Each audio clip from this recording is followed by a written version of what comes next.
Howdy, folks, and welcome to day 16, the sixth sense zone. Now, what is that? Is that like the Twilight Zone? Let's find out.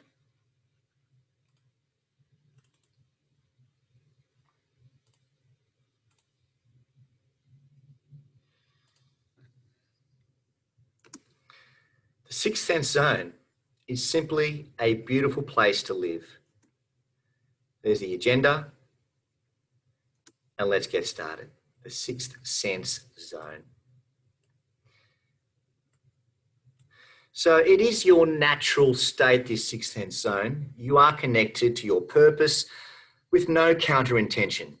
And this little webinar will give you the keys to release your counter intention.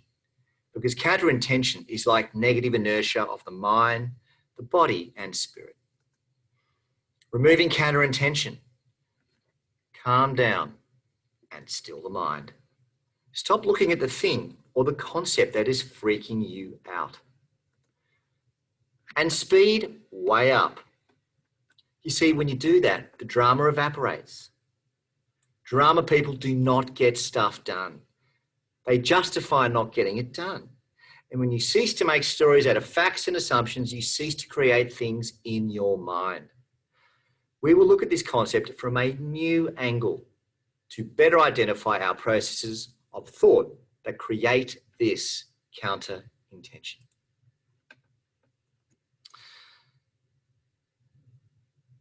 The journey of 1,000 miles begins with a single step. Lao Tzu. So to the mind that is still, the universe surrenders. Lao Tzu, a great man, a philosopher and poet of ancient China.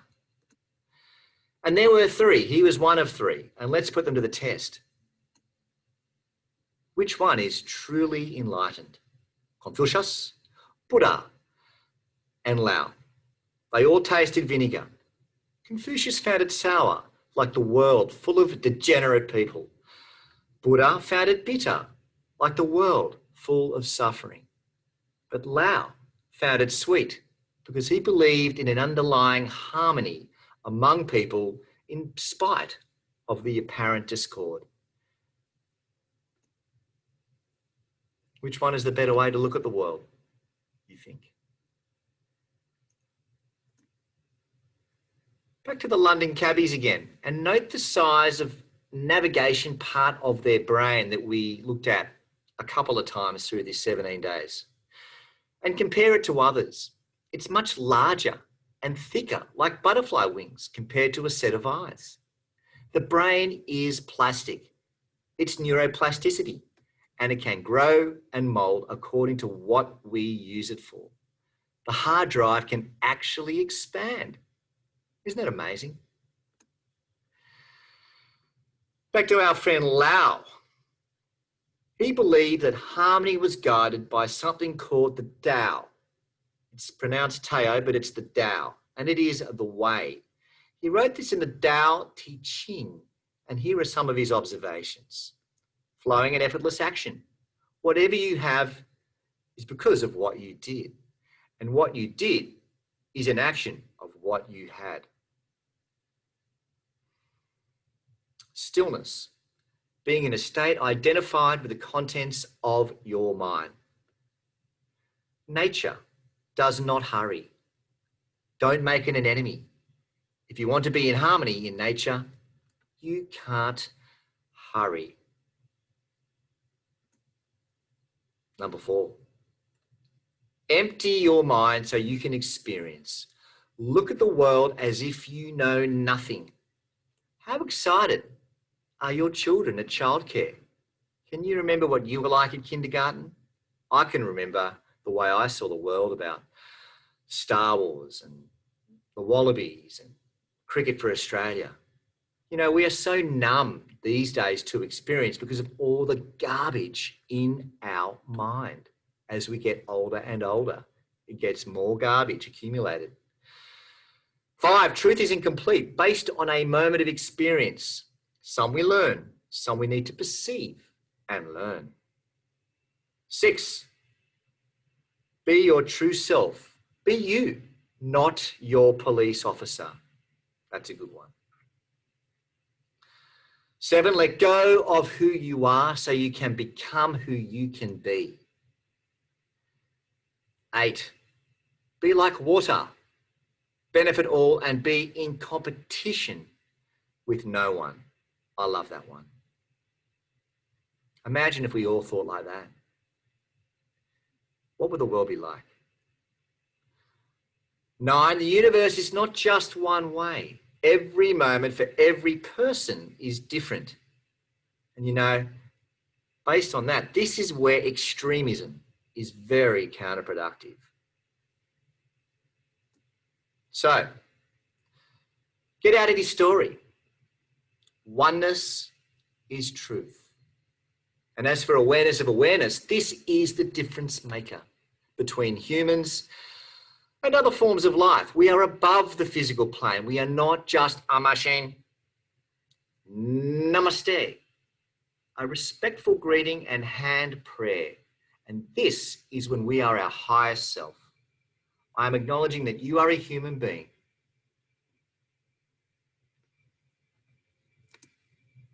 You see, you cannot have awareness if you are unwilling to accept what you see. What are you looking at is a different instance of you looking back at yourself. There is no winning or losing in the end. See the bigger truth, which is more powerful and more kind. If you are in the story and can't see it from the points of view of other characters, then on a scale bigger than just you, then there is no awareness of awareness. Allow data to be data without the story. Be connected to the now with no counter-intention, judgments, labels, considerations, or reactions. Get less caught up in the context. Is this good? Is it bad? Am I right? Am I wrong? And do not justify your actions. Intention, action, and results are the one thing. You have an intention and immediately connect with the knowingness of what you need to do. Your attitude is compassionate, optimistic, and on purpose. There is no offense or defense. Be in full motion, purpose linked directly to action. No assumptions. And this can take a day, a month, a year. It is what it is. It may be fun, hard, easy, but it will be worth it. No stories, full acceptance, and no holding negative realities at bay. What if I don't protect myself? Then all this negative stuff may happen, you may ask. And then the reticular activation system kicks in and you collapse the field. You go from 400,000, million, or billion to 20,000 pixels of self-fulfilling prophecy. What about the snake or shark you see? Surrender to the energy. The heart rate goes down and the attack doesn't even happen. See how calm people are around horses or the Indian snake charmers? It's magic. The same thing with lions and gorillas. Don't hold a negative reality at bay. As soon as you give it up, it is free. Maintain wit, senses, and the power with you. For the person who must have, can't have. If you have your spouse completely faithful, if you want that, you have to start looking and protect, control, double check, and force them out of your circle. That's not the way to be. You have got to surrender. This is a great picture to prepare yourself for something so much bigger.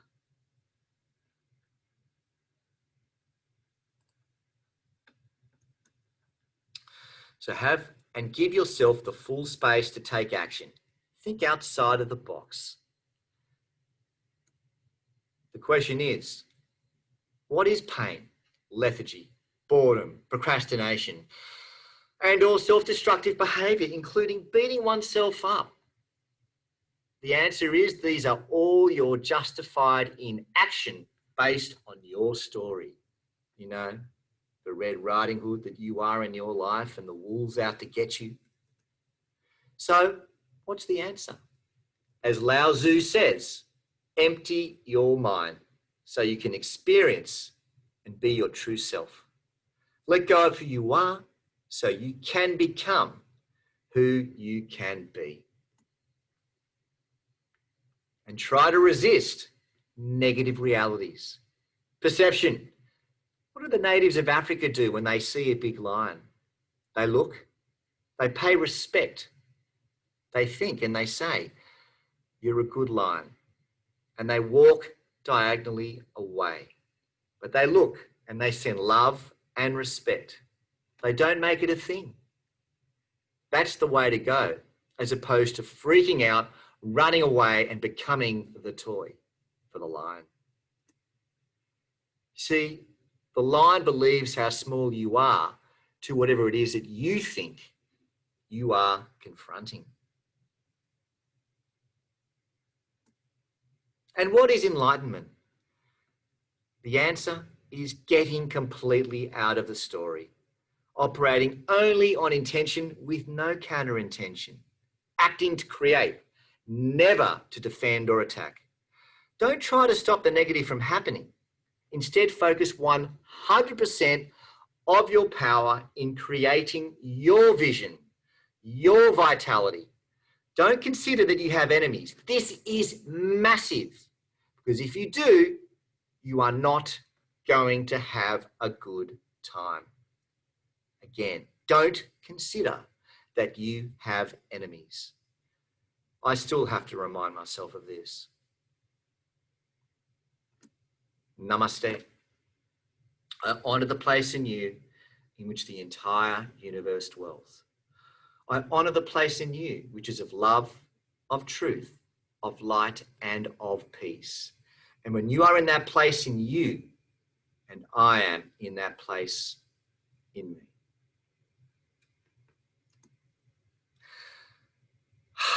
And what about Hapkido?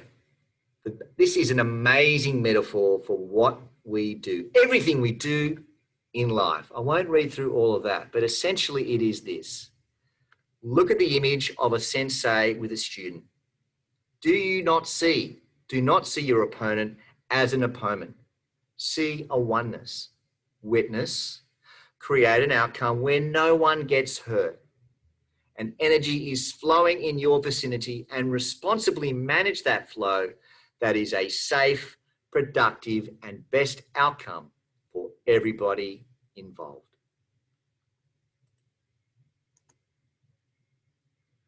Look at this. What is she saying using those above principles in the slide before? Gratitude, open heart, staying completely centered, and thus never feeling threatened. She has peace on her face. And no counter intention results in flow. You can just sail through from A to B when you surrender this in life. This is life. And this means your intention, actions, and result for the house that you want to live for your life. And you know, you can end up building the house you want. Stay in the flow and get away from counter intention. Counter intention will take you into the maze as opposed to that direct line from A to B. So what are two personal development mistakes that people make? One, don't make personal development an opponent or a thing. And two, don't make your goals a thing.